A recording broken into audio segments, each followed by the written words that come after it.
परमेश्वर हमसे बात करता है, वो परमेश्वर उसकी बात को हमारे मन में डाल और हम उस बात के अनुसार उसके हिसाब से हम प्रार्थना करें। बोला ना पतरस ने कि प्रभु तू नहीं मरने का, तो प्रभु ने उसको क्या बोला, हे शैतान मेरे पीछे हो ले। वो प्रभु से ही बात किया ना, मतलब प्रार्थना ही किया ना, बोला ना नहीं मरने का, तो उसको क्या बोला, शैतान मेरे पीछे हो ले।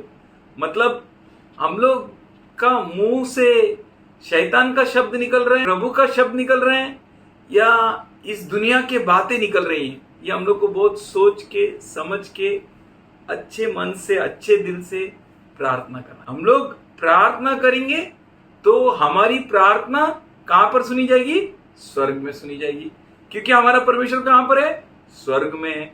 स्वर्ग में रहने वाला परमेश्वर हमारी प्रार्थना सुन रहा है, और वो परमेश्वर हमारी प्रार्थना सुन रहा है तो हमारा शब्द कितना रहे, थोड़ा। जज का सामने हम लोग क्यों जाते हैं, हमारी विनतियों को प्रार्थना को सामने रखने। और हमारी विनती प्रार्थना अगर हम सामने रखते हैं तो कितना बात करना चाहिए, हम लोग बहुत थोड़ा बात करना चाहिए। कितना बात करना चाहिए, बहुत थोड़ा। वो थोड़ा में ही उसको सब समझ में आता है। ज्यादा बात करने वाले लोग नहीं चाहिए, थोड़ा बात करने वाला चाहिए, सही बात करने वाला चाहिए। उसका सुनने का, किसका सुनने का, जज का। तो वो जज हमसे बात करेगा और वो जज जो बोलेगा वो फाइनल रहेगा। हम लोग इसीलिए प्रार्थना में, इसीलिए जब भी हम लोग प्रार्थना में आते ना तो तुरंत हम लोगों को मुंह खोलने के लिए जल्दबाजी करना नहीं चाहिए। पहला क्या करना चाहिए, हम लोग को प्रभु का सुनना चाहिए। और प्रभु का सुनेंगे, हम लोग प्रभु के सामने बात कर रहे हैं, वो जिंदा परमेश्वर है, न्यायियों का न्यायी है ना। वो न्यायियों का न्यायी के सामने अगर हम लोग खड़ा रह रहे हैं हमारे विनतियों को लेकर, और ये न्यायियों का न्यायी हमारी विनती सुनने के लिए तैयार है, तो हम लोग कैसा प्रार्थना करना चाहिए। और हमारा विनती सुनना भी चाहिए, नहीं हमारा प्रार्थना मान्य भी होना चाहिए। क्योंकि जब भी हम लोग प्रार्थना करेंगे ना, अकेला रूम में जाने, और जब मिलके प्रार्थना करें तो कैसा प्रार्थना करेंगे। हम लोग प्रार्थना किसके लिए कर रहे हैं, हम लोग प्रार्थना किससे कर रहे हैं, हमारी विनतियां हम सब मिलकर इसके सामने रख रहे हैं। बहुत जरूरी है हम लोग क्या प्रार्थना कर रहे हैं, हमारे मुंह से क्या शब्द निकाल रहे हैं, ये देखने का बहुत जरूरी है। मेरा मुंह से क्या बात निकल रहा है कौन देखेगा, मैं देख। तो प्रभु बोलता है कि ज्यादा बड़बड़ नहीं करने, बोला ये बात ही बार बार नहीं बोलने। बहुत अलग होता है कोर्ट, बहुत अलग होता है। उस कोर्ट में जाकर उस सबसे बड़ा जज के सामने खड़ा रहने का मतलब बहुत बड़ी बात। हमारा जज कहां पर है, रहस्य में, कहां पर है, सीक्रेट में। तो हम लोग भी क्या करना चाहिए, बहुत सीक्रेट में उसके पास जाना चाहिए। हम लोग सब अगर मिलके प्रार्थना कर रहे हैं तो हम लोग सब मिलकर एक सीक्रेट जगह में जा रहे हैं, एक रहस्यमय जगह पे जा रहे हैं, वहां पर जहां पर परमेश्वर हमारी प्रार्थना को सुनेगा। इसीलिए हम लोगों को व्यर्थ बड़बड़ नहीं करना है, मतलब बोली बात को बार बार नहीं बोलना है। आप देख सकते हैं कोई आदमी अगर बार बार एक ही बात आपको बोलेगा ना, आप उसको सोचते हैं कि उसको भगा देने का, या नहीं तो वो सामने भी बैठेगा तो हम लोग उसके ऊपर ध्यान नहीं देते। नहीं, बहुत बार ऐसा हो जाता है क्योंकि आदमी बार बार एक ही बात को बोल रहा है, लेकिन वो तो परमेश्वर है। उस परमेश्वर के पास हम लोग जा रहे हैं। और बार बार कौन बोलता है मालूम है आपको, अन्य जाति के लोग। वो लोग बार बार ऐसा प्रार्थना करेंगे, बार बार। आप लोग बाइबल बोलता है उसको वेन रिपीटेशन, मतलब व्यर्थ दोहराना। क्यों ऐसा बोलते हैं, क्योंकि वो लोग सोचते हैं कुछ, मतलब आप जो सोचते हो उसके हिसाब से आप प्रार्थना करते हो। इसका मतलब ये परमेश्वर चाहता है, यीशु मसीह, कि हम भी सोच के समझ के परमेश्वर के आत्मा के द्वारा प्रार्थना करें। परमेश्वर का आत्मा हमारा ताबा लेगा, हम वही प्रार्थना करेंगे जो परमेश्वर को भावे। अन्य जाति लोग का सोच क्या है कि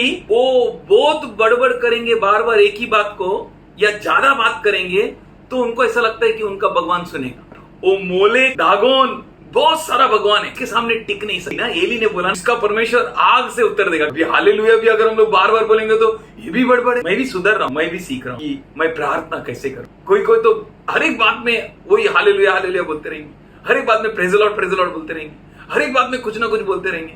लेकिन हम लोगों को देखना है हमारा परमेश्वर कहां पर है। वो अन्य जाति वाला क्या सोचता है, मैं ज्यादा बात करेगा तो परमेश्वर मेरा प्रार्थना को सुनेगा।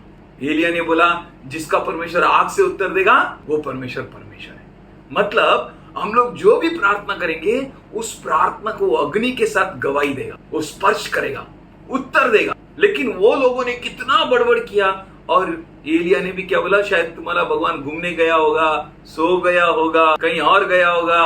तो वो लोग और चिल्ला के प्रार्थना करने लगे। दूसरे लोग भी प्रार्थना करते हैं, हम भी प्रार्थना हम कैसा प्रार्थना करते हैं वो हम लोग को बहुत ध्यान देना है। लोग का सोच ये है कि ज्यादा प्रार्थना करने से परमेश्वर सुनता है। जो कुछ हम इच्छा रखते हैं हम लोग प्रार्थना करेंगे ना, तो हम लोग विश्वास करना चाहिए हमारा परमेश्वर प्रार्थना का उत्तर देता है।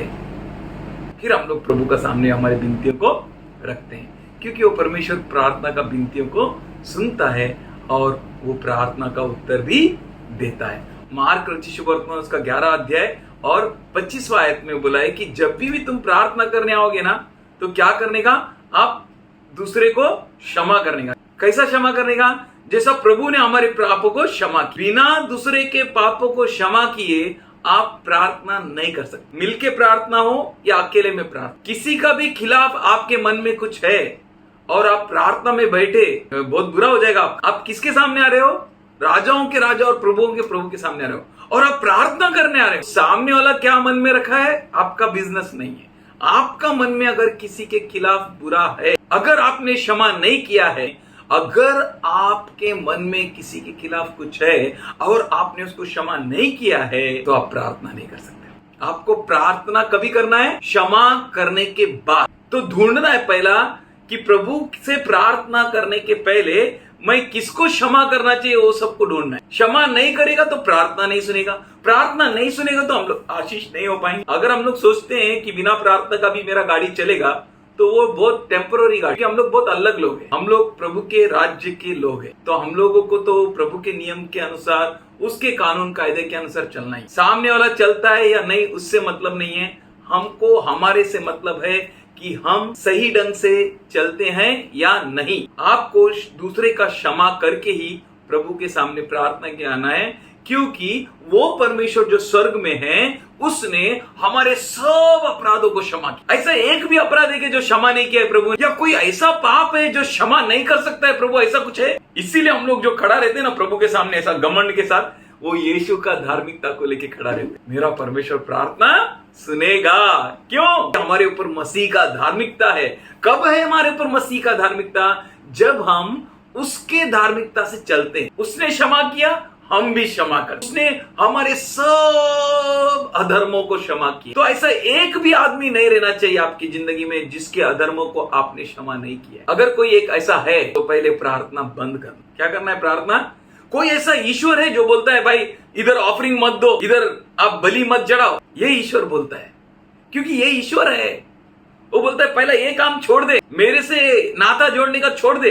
पहला तेरा जो भाई है, बहन है, तेरे लोग जो है उनको क्षमा कर, उनसे अपने व्यवहारों को ठीक कर, उनसे सही हो जा। आपको मालूम है ना, वो कलीसिया ने प्रार्थना किया और पतरस को परमेश्वर का दूत ने जेल में से बाहर निकाला, है ना? क्या प्रार्थना है, पावर है, सामर्थ्य है। पतरस क्या कर रहा था? आराम कर रहा था, थक गया। आप लोग प्रार्थना करेंगे तो बंधन टूट जाएंगे। वो लोग की प्रार्थना जिन लोगों के मन में किसी के खिलाफ कुछ नहीं है, जो क्षमाशील लोग हैं। आप में और अन्य जातियों में प्रार्थना करने का ढंग और प्रार्थना करने का ये बहुत फर्क है। आपने वो देखा ना, वो फारूसी जाता है और वो बड़बड़ करता है। क्या बोलता है? मैं दशवांश देता हूं, मैं ये करता हूं। लेकिन वो चुंगी लेने वाला क्या करता है? आसमान की तरफ देखने के लिए भी हिम्मत नहीं करता है। मतलब प्रभु क्यों ही आपने को बताया? ताकि हम लोग जब भी परमेश्वर के सामने जाए ना, हम लोग उस बात को याद रखें कि मैं पापी था, मेरे पापों को प्रभु ने क्षमा किया है। इस बात को याद रखने, भले ही हमारा पाप क्षमा हो चुका है, हमारे खिलाफ एक भी अपराध नहीं है, हर बात को प्रभु ने मिटा दिया है, लेकिन इस बात को मन में रखने का, मेरे को उसने क्षमा किया, तब हम लोग प्रार्थना सही ढंग से कर पाएंगे। वो आसमान में है और हम पृथ्वी पे है, और पृथ्वी पे रख के वो बोलता है कि तुम मेरे से प्रार्थना करो क्योंकि मैं आसमान से उत्तर दूंगा। तुम रहस्य में प्रार्थना करो, मैं सबके सामने उत्तर दूंगा। जो चुंगी लेने वाला अच्छे मन से आया, नम्र हुआ, लीन हुआ, अपने पापों को याद रखा। बोलते हैं कि नहीं, बहुत सारे लोग पाप क्षमा मिल गए, भूल जाओ। आप मत भूलो, आप याद रखो, ताकि आप परमेश्वर की शुक्रगुजारी रह सके। कैसे रह सके? शुक्रगुजार रह सके। प्रभु तूने मेरे पापों को माफ किया। रो के बार बार क्षमा मांगने के लिए नहीं बोल रहा हूं, लेकिन परमेश्वर को धन्यवाद देने कि प्रभु तूने मेरे पाप को, मेरे अपराध को माफ किया है। मैं तेरा शुक्रगुजार हूं, मरते दम तक, आखिरी श्वास तक तेरा शुक्रगुजार हूं, क्योंकि तू अपराधों को क्षमा करता है, तू भला परमेश्वर है। ये जो प्रार्थना है ना, प्रार्थना और पापों की क्षमा बहुत साथ में मिलता जुलता। अगर आपने क्षमा नहीं किया तो आपकी प्रार्थना सुनी नहीं जाएगी। ये गारंटी है। आप कितना भी प्रार्थना करो, आप उपवास करो, आप पानी मत पियो, कुछ भी मत पियो, आपका एक भी प्रार्थना सुना नहीं जाएगा। सुना गया, कुछ तो हो गया, तो भी आप परमेश्वर को तृप्त नहीं कर सकते।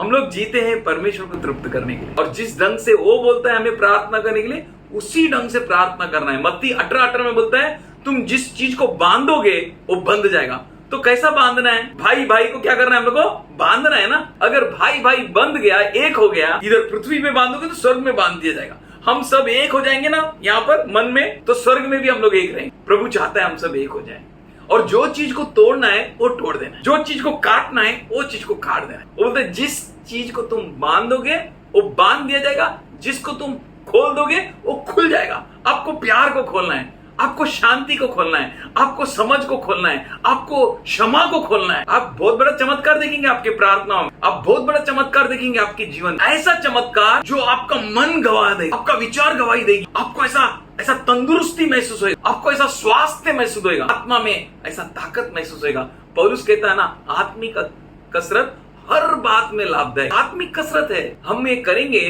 तो हमारी प्रार्थना सुनी जाएगी। आपको क्या खोलना है, क्या बांधना है, ये बहुत ध्यान देना है। अगर दो लोग तुम में से इस पृथ्वी पर सहमत होते हो, बहुत बड़ी बात है, हम लोग का मन सबका एक होना चाहिए। जब दो लोग सहमत होते हो पृथ्वी पर किसी भी बात के लिए, वो लोग क्या किए? सब लोग एक मन हो गए पतरस के लिए, और पतरस के बंधन टूट गए, जेल के फाटक खुल गए और पतरस बाहर आ गया। हम लोग जो कलीसिया बोलकर प्रार्थना कर रहे हैं, हम लोग बहुत प्रभु के सामने बैठेंगे, सही ढंग से बैठेंगे, क्योंकि प्रभु यीशु मसीह बोला, जहां 2 या 3 मेरे नाम में इकट्ठे, प्रभु यीशु मसीह के नाम में इकट्ठे, मतलब हमारा सोच भी प्रभु यीशु जैसा हो, तो प्रभु यीशु मसीह हमारे बीच में। अगर यीशु हमारे बीच में है, क्या परमेश्वर हमारी प्रार्थना नहीं सुने? क्या यीशु हमारे बीच में है? मेरा मन पवित्र है, प्रभु को जैसा भाने वाला, जैसा वो चाहता वैसा है। प्रभु यीशु मसीह ने बोला, ये प्याला हो सके तो दूर कर, मेरी इच्छा नहीं तेरी इच्छा। मतलब हम लोग प्रार्थना जो करेंगे वो परमेश्वर की इच्छा से होने वाला प्रार्थना को करेंगे। जो भी हम लोग मांगेंगे प्रभु के नाम से, वो सब हमारे लिए हो जाएगा, सब कुछ हमारे लिए हो जाएगा। लेकिन हम लोग सहमत होकर मांगना है। कैसा मांगना है? एक होकर, एक मन होकर। अगर हम लोग एक मन होकर मांग रहे हैं तो मतलब हमारे सबके विचार एक, जैसा अन्य जाति लोग का विचार एक है, वो लोग का कुछ अलग है, हमारा विचार एक है। कि हम लोग थोड़ा भी शब्द बोलेगा ना, वो जज सुन लेगा और समझ लेगा। हम लोग को बोलने भी नहीं आएगा तो भी समझ लेगा। इतना अच्छा जज है हमारे पास, इतना सामर्थ्यशाली जज है हमारे पास। पतरस आके बोलता, प्रभु मैं कितना बार मेरे भाई को माफ करना चाहिए? प्रार्थना के बीच में वो माफ करने की बात को पूछ रहे हैं। मतलब प्रार्थना और माफी साथ में चल। आपने माफ नहीं किया तो आपकी प्रार्थना सुनी नहीं जाए। तो इसलिए प्रभु यीशु मसीह बोला, 7 नहीं 7 गुना 70। तो हम लोग माफ करके अगर चल रहे हैं, मतलब हमारे जीवन में हम स्वर्ग को खोल रहे हैं। हम सब प्रभु का सेवक हो रहे हैं, प्रभु का सेवक है। इसलिए प्रभु चाहता है कि हम लोग वो प्रार्थना करें जो स्वर्ग हमारी सुने। ऐसा प्रार्थना करें स्वर्ग हमसे बातें कर। भले ही रोम का पत्र जब 12 अध्याय 14 से 21 तक पढ़ेंगे ना, वहां पे लिखा है कि आप धन्य हो अगर आपको कोई सता रहा है तो, आपको कोई पीड़ा दे रहा है तो आप उनको श्राप मत दो, आप उनका बुरा मत बोलो। वो चाहता है कि हम सबके साथ शांति में व्यवहार करें, प्यार में व्यवहार करें। जिसमें शांति नहीं है, प्यार नहीं है, परमेश्वर का व्यवहार उनके साथ नहीं होगा। प्रभु यहाँ पर पृथ्वी पर चाहता है कि हम सबके साथ शांति में रहें, जितना हो सके, जैसा तक हो सके, जहां तक हो सके, मोहब्बत और शांति में। अगर हम इधर दिखने वाले भाई बहन के साथ शांति में नहीं रहेंगे तो स्वर्ग में परमेश्वर के साथ कैसा रहे? और प्रभु बोलता है कि बदला लेने का काम तेरा नहीं है, किसका है? मेरा है। आप शांति से रहो, आप एकदम मन हो जाओ, आपका मन को क्लियर रखो, साफ रखो, स्वच्छ रखो, पवित्र रखो। जो आपका दुश्मन है ना, उसको मस्त ठंडा पानी दे। लेकिन आपका काम नहीं किसी को श्राप देने का, किसी का बुरा बोलने का, किसी का उल्टा बोलने का, किसी को तकलीफ देने का। आपका काम है दूसरे को आशीर्वाद देने का। आपको बहुत बड़ा बात से प्रभु ने बुलाया। बोलते हैं कि आप बुराई का अच्छाई से जीतो। प्रभु हमसे चाहता है कि हम लोग क्षमाशील जीवन जिए। हम लोग प्रार्थना जो करते हैं ना, दूसरे लोग सुनने के लिए नहीं करने। ऐसा बड़ा बड़ा प्रार्थना रहता है, ऐसा भारी भारी प्रार्थना रहता है, दूसरे लोग सुनेगा ना, ऐसा लगेगा अरे किधर तो आत्मा आ गया। हम लोग को दूसरे लोग को सुनने के लिए प्रार्थना कौन सुनना चाहिए? अपना परमेश्वर। अगर मैं और आप दोनों साथ में हैं, तो आप भी मेरा प्रार्थना कुछ तो बड़ा बड़ा अद्भुत बातों को बोलने के लिए नहीं, परमेश्वर सुनने वाला प्रार्थना। कैसा प्रार्थना सुनते हो? फारूसी का प्रार्थना, यानी तो वो चुंगी लेने वाला प्रार्थना, नम्र होकर प्रार्थना। आप पास्टर हो गया मतलब ये नहीं कि कोई बड़ा बात कर दिया, आपने बहुत बड़ा तीर मार दिया, कुछ अच्छा काम कर दिया। आप प्रभु का बच्चा हो गया इसका मतलब ये नहीं कि आपने कुछ कर दिया है। सब कुछ उसने किया है, इसीलिए हमारा प्रार्थना करने का ढंग अलग होना चाहिए। कोई दूसरा सुनने का, कोई सुन के हमसे बहुत शाबाशी करने का, कोई सुन के हमारी प्रार्थना को दुखी हो जाने का, कोई हमारा प्रार्थना को सुन के बहुत खुश हो जाने का, उस बात के लिए प्रभु ने हमको नहीं बुलाया। कभी भी हम लोग प्रार्थना करेंगे, कोई सुनने के लिए प्रार्थना नहीं कर रहे हैं। भले ही हम लोग साथ में मिलके कर रहे हैं ना, तो हम लोग सब एक मन है, राइट, लेकिन हमारी प्रार्थना परमेश्वर सुन रहा है। तो परमेश्वर हमारे बीच में है और वो हमारी प्रार्थना सुन रहा है, तो हम लोग प्रार्थना कैसा करेंगे इस बात का बहुत ध्यान दें। मेरे प्रार्थना अच्छा बात को बोलेगा तो मेरा बहन खुश हो जाएगा, मेरा वो भाई खुश हो जाएगा, मेरा वो जो ये खुश हो जाएगा। किसी को खुश करने के लिए हम लोग प्रार्थना नहीं करने। जब 2 या 3 मेरे नाम में, किसके नाम में इकट्ठा हो रहे हैं हम? यीशु के नाम में। यीशु को भाने वाला प्रार्थना करने का, यीशु को प्रसन्न करने वाला प्रार्थना करने का। अगर यीशु जैसा प्रार्थना हम लोगों ने किया ना, तो परमेश्वर जो स्वर्ग में है वो हमारी प्रार्थना को सुनेगा और उत्तर देगा। उसका नाम पाक माना जाए, उसका राज्य है, उसका राज्य जाने के लिए प्रार्थना करने का, उसकी इच्छा जैसे आसमान में वैसे पृथ्वी में पूरा हो जाए, ऐसा प्रार्थना करने का। हमारी रोज की रोटी हमारी हमें दे दे। कौन सा रोटी? क्या नहीं दिया आपको? हर चीज आपको दिया। तो प्रभु यीशु मसीह ने बोला भी, कपड़ों से ज्यादा बढ़कर क्या है? आपका शरीर है। भोजन से बढ़कर क्या है? आपका पेट है। घर से बढ़कर आप हो। तो प्रभु यीशु मसीह आपको बताया कि इन चीजों के लिए प्रार्थना करने का जरूरत ही नहीं है। ये सबके पीछे कौन जाते हैं? अन्य जाति के लोग। आपको किसके पीछे जाना है वो देखो। अगर आप उसके पीछे जाओगे ना, आपका पूरा गाड़ी एक लाइन में आ जाए, एक सही पटरी में आ जाए। मैं मेरा बेटी के लिए क्या प्रार्थना करूं, मैं मेरे बेटे के लिए क्या प्रार्थना, मैं कैसा प्रार्थना करूं। कोई अगर हमसे प्रार्थना का विनती मांगा तो उसको खुश करने वाला प्रार्थना करूं, या प्रभु मेरे से क्या कह रहा है वो प्रार्थना। आप मुंह खोलो, वो उसके शब्द को आपके मुंह में भरेगा। वो बोलता है कि तुम्हारी कमजोरियों में परमेश्वर का आत्मा आहें भर भर कर वो आपके द्वारा प्रार्थना करेगा। वो शब्द आपके मुंह में आएंगे जो आपने कभी सोचा ही नहीं, कल्पना ही नहीं। उस प्रार्थना के लिए रुके रहेंगे हम लोग, और उस प्रार्थना से हम लोग प्रार्थना करेंगे। एक सब प्रार्थना करेंगे। जरूर प्रभु हमको आशीष करेगा, हमारी हर प्रार्थना सुनेगा। हमारी प्रार्थनाएं हर बार खुदा को प्रसन्न करने के लिए होना चाहिए। ढोंगी लोग का जैसा नहीं होना चाहिए। ढोंगीपन को कौन दूर करेगा? मेरा ढोंगीपन को मुझे ही दूर करना है, क्योंकि हम लोग जीवित खुदा के सामने बैठ रहे हैं। आप सबकी प्रार्थना सुनी जाए, आपके सबके विचार परमेश्वर के साथ एक हो जाए, हम सब मसीह का मन को धारण कर। अभी से तुम्हारा सब प्रार्थना सुना जाएगा, क्योंकि मैं तुम्हारे बीच में हूँ। एक भी आपका प्रार्थना नहीं सुना जाएगा ऐसा नहीं है, क्योंकि आपकी प्रार्थना प्रभु यीशु मसीह की इच्छा से होता है, पाक आत्मा के चलाने से होता है। प्रभु हम धन्यवाद करते हैं, अग्नि से उत्तर देने वाले खुदा वो चंगे हो जाए मसीह के मार खाने से, जितना तेरा कलाम कहता है। हम धन्यवाद करते हैं तेरी चंगाई के लिए, तेरे आशीष के लिए, तेरी कृपा के लिए, तेरे रहमत के लिए। धन्यवाद प्रभु। हमारा जीना मसीह और मरना लाभ, ऐसा जीवन हर एक लोगों के लिए प्रार्थना करते, तेरे पवित्र लोग के लिए प्रार्थना कर, हमारे बच्चों के लिए प्रार्थना कर। बाप तू हमारे बीच में से चल, ताकि हर शक्तियां, हर ताकतें कंपित हो जाए, थरथराने लगे, और तेरे बच्चे जयघोष करने लगे। तू हमारा विजय का कारण है, तू हमारा जय का कारण है। सारा महिमा, गौरव, प्रशंसा सिर्फ तुझी को, खास करके जो छोटी सी मंडली जिसको तू बांध रहा है, हर आत्मिक आशीषों से आशीषित हो जाए। कोई भी अच्छे बात की कमी इन्हें न रहे। हम धन्यवाद करते फिर एक बार इन सारे तेरे पवित्र लोगों के लिए, तेरे संतों के लिए, सेवकों के लिए, तेरे दासों के लिए, जो कलीसिया में एक होकर, एक मन, एक विचार होकर जी रहे हैं। हर कठिनाइयों में, तकलीफों में ये विजयशाली से बढ़कर जिए। मसीह के मीठे और प्यारे नाम से मांग सुन ले बाप, आमीन।